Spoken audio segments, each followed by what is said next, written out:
ప్రభునామానికే మహిమ కలుగునుగాక.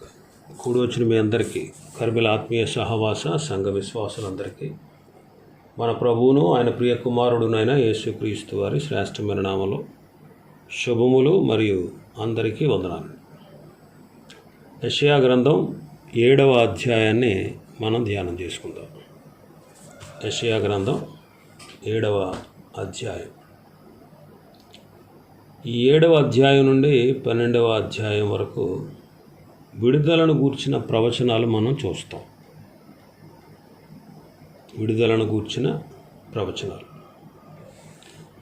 ఈ 7వ అధ్యాయంలో యోధా పొందబోయే విడుదలను యెషయా ప్రస్తావిస్తున్నాడు.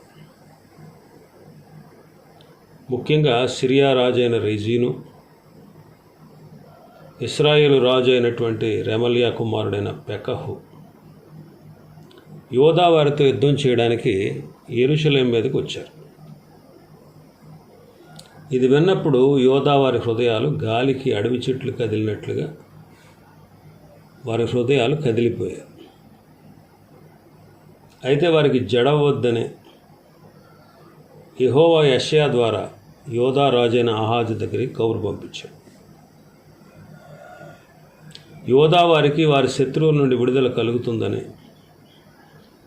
దేవునికి వ్యతిరేకంగా ఉండే రాజ్యాలు పతనమవుతాయని, అది ఖచ్చితంగా జరుగుతుందని తెలియపరిచాడు. వీటి తర్వాత వెంటనే 1000 ఏండ్ల పరిపాలన వస్తుందని చెప్పలేదు, కానీ తర్వాత అది తప్పకుండా నెరవేరుతుంది అని 11వ అధ్యాయంలో ప్రవచించాడు. విడుదల పొందినటువంటి ఆయనందు విశ్వసించేటువంటి శేషము కృతజ్ఞతా గీతం పాడతారు అని 12వ అధ్యాయంలో చెప్తాడు. 7వ అధ్యాయాన్ని మనం ధ్యానం చేసుకుందాం. మొదటి వచనం. యోధా రాజైన ఉజ్జియా మనవడును యోతాము కుమారుడునైన ఆహాజు దినములలో సిరియా రాజైన రెజీనును, ఇశ్రాయేల్ రాజును, రెమల్యా కుమారుడునైన పెకహును యుద్ధము చేయవలనని యెరూషలేం మీదకు వచ్చిరి, కానీ అది వారి వలన కాకపోయింది. క్రీస్తు పూర్వం 793 నుంచి 753 వరకు సిరియా రాజైనటువంటి రెజీను దురాక్రమణతో ఆరాము సింహాసనాన్ని స్వాధీనం చేసుకున్నాడు. అలాగే పెకహు కూడా దురాక్రమణ చేత పెకహ్యాను చంపి రాజ్యాన్ని చేజిక్కించుకున్నాడు. యోధాను ముట్టడించాలని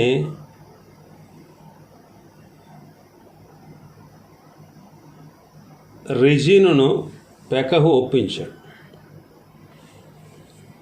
రాజుల 2వ గ్రంథం 15వ అధ్యాయం 37వ వచనం. ఆ దినములలో యెహోవా సిరియా రాజైన రెజీనును, రెమల్యా కుమారుడైన పెకహును యోధా దేశం మీదకి పంపనారంభించాడు.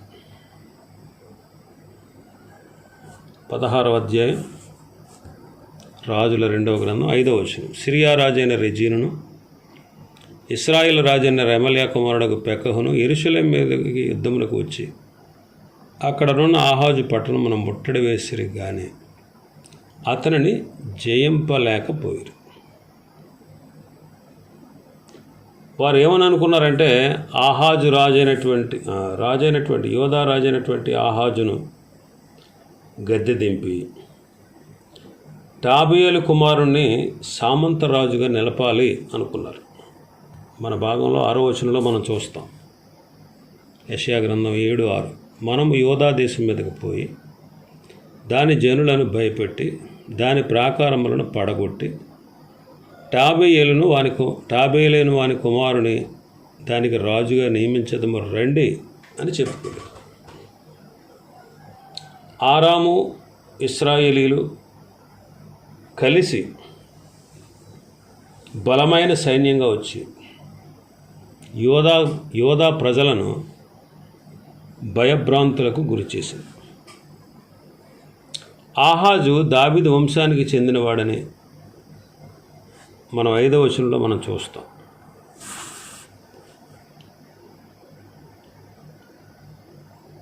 ఎఫ్రాయిము ఉత్తర రాజ్యమైన ఇశ్రాయేలులో బలమైన గోత్రం అన్నమాట. ఉత్తర రాజ్యం 10 గోత్రాల వాడు. 10 గోత్రాల్లో ఎఫ్రాయిము బలమైనది. ఎఫ్రాయిము బలమైన గోత్రం కాబట్టి ఎఫ్రాయిము ఉత్తర రాజ్యము అని ప్రస్తావించబడింది. 5వ వచనం. సిరియాయును ఎఫ్రాయిమును. ఎఫ్రాయిము అని ఎందుకు అన్నారంటే ఇశ్రాయేలుకు బదులుగా, ఇశ్రాయేల్ దేశానికి బదులుగా ఎఫ్రాయిము అనే పదాన్ని వాడారు. ఎందుకంటే ఎఫ్రాయిము గోత్రం 10 గోత్రాల్లో గొప్పది, బలమైంది. అందుకే హోషేయ గ్రంథంలో మనం విపులంగా చూస్తాం. హోషేయ గ్రంథంలో 4వ అధ్యాయం 17వ వచనం చదివితే ఎఫ్రాయిము విగ్రహములతో కలుసుకొనును. 5వ అధ్యాయం 3వ వచనం ఎఫ్రాయిమును నేను ఎరుగుదును. ఇంకా 9వ వచనం నుంచి 5వ అధ్యాయం 9వ వచనం నుంచి మనం చూస్తే ఎఫ్రాయిము అని చదువుతాం మనం. ఎఫ్రాయిము అనేది ఇశ్రాయేలు దేశాన్ని సూచిస్తూ ఉంది. ఇశ్రాయేలుల దేశం మొత్తాన్ని, అంటే 10 గోత్రాల వారిని సూచిస్తూ ఉంది. ఈ సంఘటన క్రీస్తు పూర్వం 734లో జరిగింది. ఈ పరిస్థితుల్లో బహుశా ఆరాము, ఇశ్రాయేలు ఈ కూటమిని ఎదుర్కోవడానికి ఆహాజు రాజు అష్షూరు రాజు అయినటువంటి తెగ్లప్లేసరు 3 అంటే 3వ తెగ్లప్లేసరుని సహాయాన్ని అర్థించాలని అనుకుని ఉంటాడు. అయితే యోధా నాశనం చేయబడదు అనేటువంటి అభయాన్ని యెషయా ఇస్తున్నాడు. 3వ వచనం నుంచి మనం చదివితే 3వ వచనం. అప్పుడు యెహోవా యెషయాతో ఇలాగూ సెలవిచ్చెను, ఆహాజును ఎదుర్కొనుటకు నీవును నీ కుమారుడైన షెయర్యాషూబును చాకిరేవ మార్గమున పై కోనేటి కాలువ కడకు పోయి అతనితో ఇలాగ చెప్పు,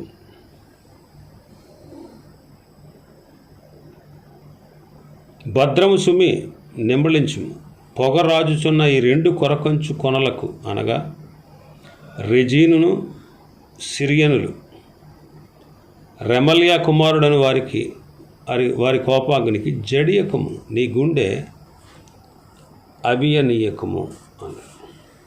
రెజీను పెకహు, ఈ కూటమికి నువ్వు భయపడొద్దు అని ఆహాజుతో చెప్పాడు. వారి కోపాగ్నికి జడియకము, నీ గుండె అవియనీయకము, ఎందుకంటే అవి పొగరాజుచున్న 2 కొరకంచు కొనలు అన్నాడు. అంటే వారి జీవితాలు కట్టెలు కాలిపోయినట్లుగా కాలిపోతాయి. కాబట్టి 2 సంవత్సరాల తర్వాత క్రీస్తు పూర్వం 732లో వాళ్ళిద్దరూ చనిపోయారు.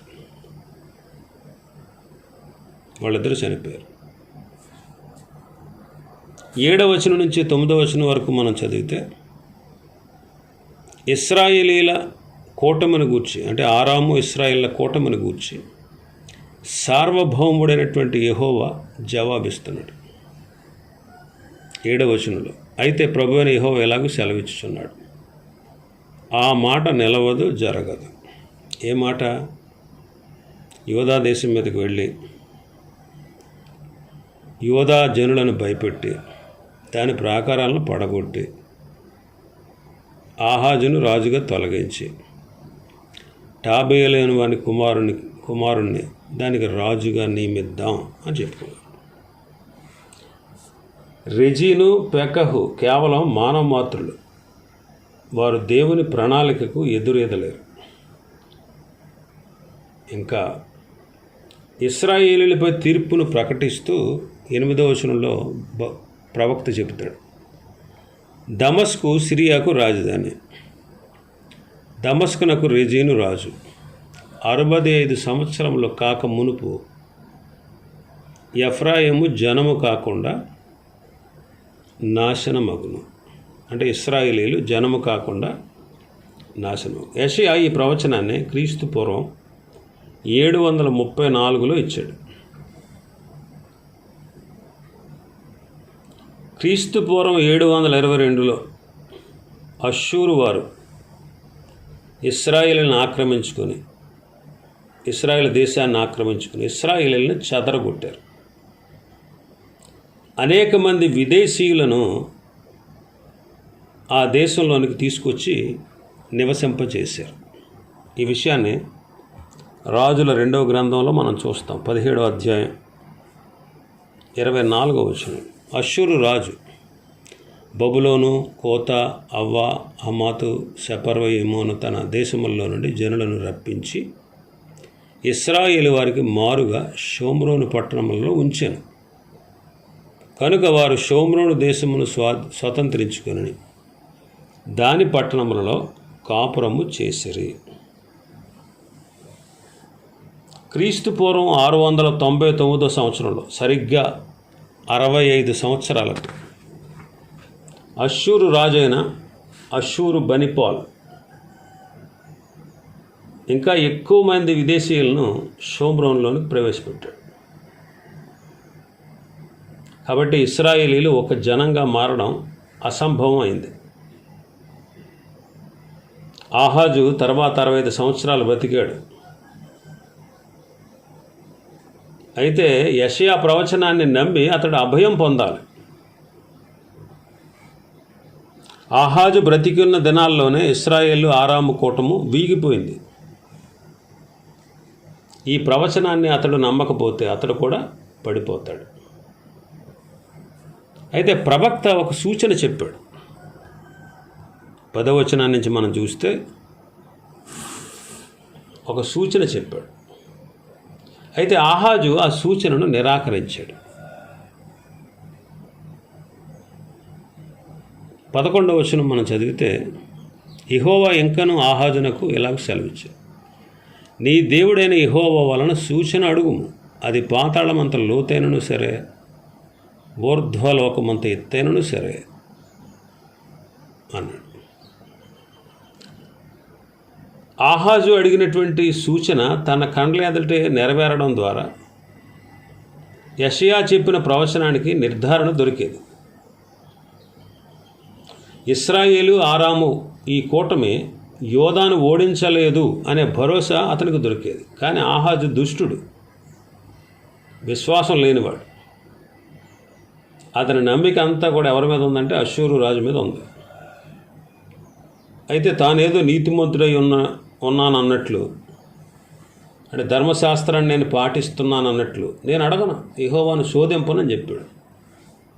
అంటే ద్వితీయోపదేశకాండంలో ధర్మశాస్త్రంలో ప్రభు చెప్పారు ఏమనంటే, ద్వితీయోపదేశకాండం 6:16లో, ద్వితీయోపదేశకాండం 6వ అధ్యాయం 16వ వచనం చూస్తే, మీరు మస్సాలో మీ దేవుడైన యెహోవాను శోధించినట్లు ఆయనను శోధింపకూడదు అనే విషయాన్ని ఇతడేదో పెద్దగా పాటిస్తున్నట్టు, నేను అడగను, యెహోవాను శోధించను అంటున్నాడు. ఇంకో మాటలో చెప్పాలంటే ఆహాజు యెషయా ప్రవచనాన్ని నమ్మను అంటున్నాడు. ఎందుకని? యెషయా ముందే ప్రవచించాడు, మీరు పశ్చాత్తాపడితే సరే, మీరు పశ్చాత్తాపడకపోతే నశించిపోతారని ముందే ప్రకటించాడు.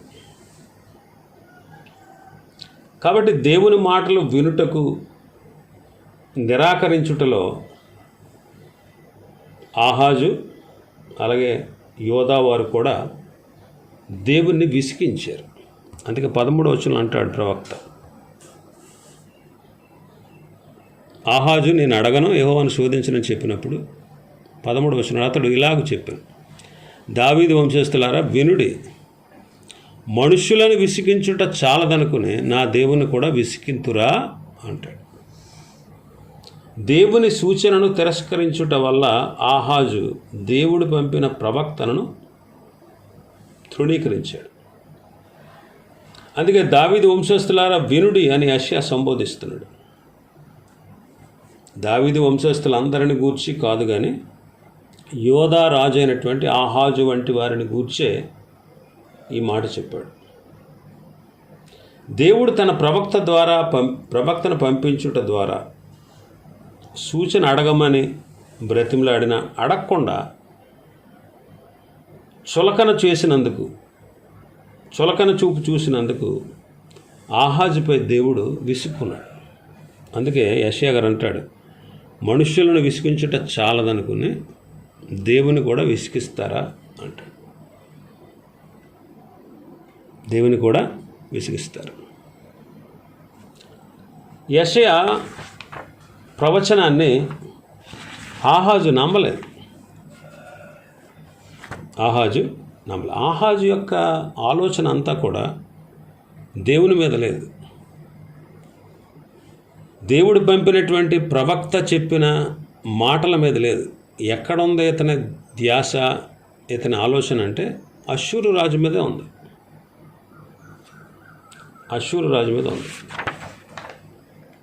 పోనీ అష్షూరు రాజు వచ్చి అతనికి ఏమన్నా మేలు చేశాడా అని మనం ఆలోచన చేస్తే, అష్షూరు రాజు వచ్చి ఇతన్ని ఇంకా తెగ్లెత్పిలేశారు వచ్చాడు, కానీ ఇతనికి సహాయం చేసినట్టే చేశాడు, కానీ ఇతనికి చాలా నష్టాన్ని, కీడుని కలగజేశాడు.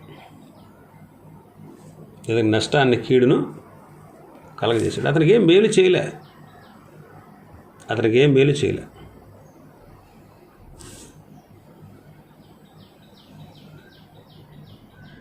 ఏ విధంగానూ సహాయం చేయలే. అతన్ని బాధపరిచాడే కానీ బలపరచలేదని రాసి ఉంటుంది. దినవృత్తాంతాలు 2వ గ్రంథం 28వ అధ్యాయం 20వ వచనాన్ని చదివితే, దినవృత్తాంతాల 2వ గ్రంథం 28వ అధ్యాయం 20వ వచనం, అష్షూరు రాజైన తెగ్లత్పిలేసరు అతని వద్దకు వచ్చి అతనిని బాధపరిచినే కానీ అతన్ని బలపరచలేదు. సహాయం కోరుకుంటే అతని వల్ల బాధే కలిగింది, కానీ బలపరచలేదు అని చదువుతుంది. కాబట్టి దేవుని సహాయాన్ని కోరుకోకుండా మనుషుల సహాయాన్ని కోరుకుంటున్నాడు. అందుకే కీర్తనకారుడు అంటాడు, రాజులను నమ్ముకున్నట్టు కంటే యెహోవాను ఆశ్రయించటం మేలు,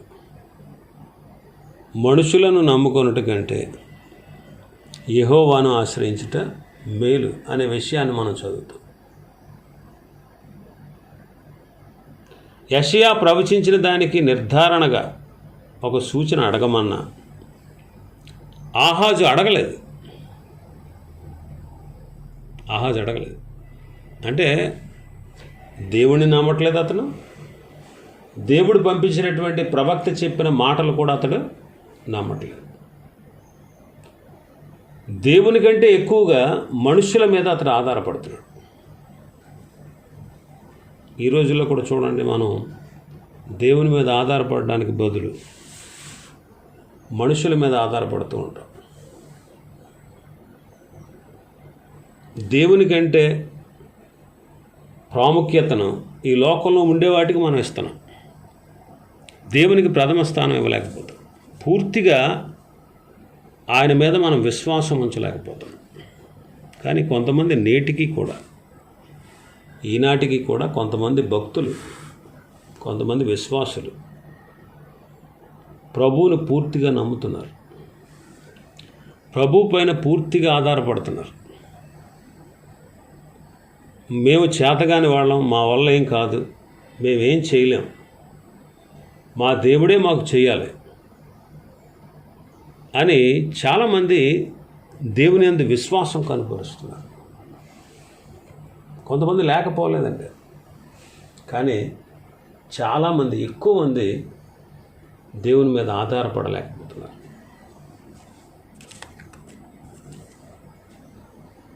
దేవుని మీద ఆధారపడితే మేలు జరుగుతుంది అని యెషయా భక్తుడు ప్రవచిస్తున్నాడు. ఆయన నమ్మమని చెబుతున్నాడు, కానీ నేను నమ్మను అన్నట్టుగా దేవుని విసర్జించి దేవుని పక్కన పెట్టి, ఈ ఆహాజు దుష్టుడండి, దుష్టుడు. ఎంత దుష్టుడంటే ప్రజల్ని దేవుని వైపు కూడా మళ్ళించినవాడు. కాబట్టి ప్రభువు మీద నమ్మిక లేదు. అందువల్ల యెషయా ప్రవక్త, నేను సూచన అడగమంటే నువ్వు అడగట్లేదు, అంటే నన్ను నమ్మట్లేదు, నేను పంపిన ప్రవక్త మాటలు నీవు నమ్మట్లేదు, నువ్వు మనుషులను బేస్ చేసుకుని ఉన్నావు, ఆధారం చేసుకుని ఉన్నావు, మనుషుల మీద ఆధారపడుతున్నావు. కాబట్టి నీవు అడక్కపోయినా సరే నేను ఒక సూచన నీకు ఇస్తున్నాను అని చెప్పి ఒక సూచనను అప్పుడు ఇచ్చినట్టు మనం తర్వాత వచనాల్లో మనం చదువుతాం. సూచన అడగమన్నా ఆహాజు అడగనందుకు దేవుడే సూచన ఇచ్చాడు. ఆ సూచన ఏంటో దాని గురించి విపులంగా రేపటి దినం మనం ధ్యానం చేసుకుందాం. దేవుడి వర్తమాన వాక్యాన్ని మన వినికిడిలో ఆశీర్వదించునుగాక. ఆమేన్.